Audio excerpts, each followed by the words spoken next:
যে স্থানের আশেপাশে পরিবেশ দেখলে আপনাকে রাঙ্গামাটির কথা স্মরণ করিয়ে দিবে।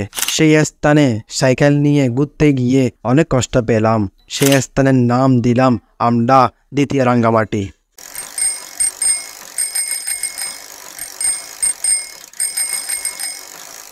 আসসালামু আলাইকুম, গো এসএম ব্লগ থেকে আমি সাইমন।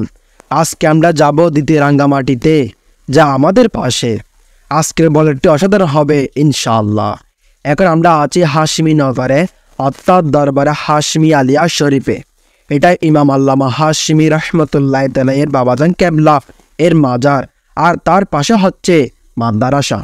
চলে আসলাম ট্যানারি বটতলে, তারপর এসে দাঁড়ালাম বটতলি মসজিদে, যাহার নাম বাইতুল হামদ হাশমি জামে মসজিদ। এটা একটি বুজুর্গ মসজিদ। তারপর চলে আসলাম বালুচড়া। বালুচড়ার রুটটি অনেক সুন্দর মাশাআল্লাহ। রাস্তার পাশে তেঁতুল গাছ রাস্তাকে অনেক সুন্দর করে তুলেছে। সাইকেল নিয়ে চলে আসলাম বড়দিঘির পার মোড়। বড়দিঘি পার মোড় থেকে চলে আসলাম বাটিয়ারি আর্মি চেকপোস্টে।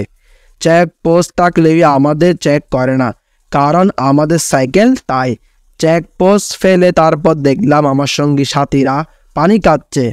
তাদের দেখে আমি একটু খেয়ে নিলাম।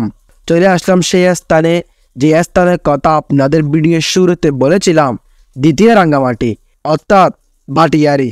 হ্যাঁ, বাটিয়ারি রাস্তা এবং পাহাড় এমন যে আপনাদের রাঙ্গামাটির কথা স্মরণ করিয়ে দিবে। আজকে আপনাদের বাটিয়ারি পাহাড়, গাছ ইত্যাদি দেখাবো আর কিছু তথ্য দিব। এখানে রাস্তা আঁকা বাঁকা এবং পাহাড়ের উপর রাস্তা, তো তাই ওঠার সময় কি কষ্ট, কিন্তু নামার সময় কি শান্তি।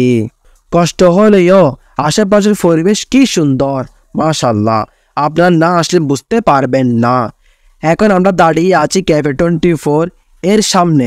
ভিতরের পরিবেশ খুব সুন্দর। যারা ভ্রমণ প্রিয় তাদের জন্য অন্যতম স্থান হচ্ছে বাটিয়ারি, কারণ এখানে আছে বাটিয়ারি লেক, বাটিয়ারি গল্ফ, পাহাড় পর্বত ইত্যাদি অনেক কিছু রয়েছে যা ঘুরে দেখার মতো।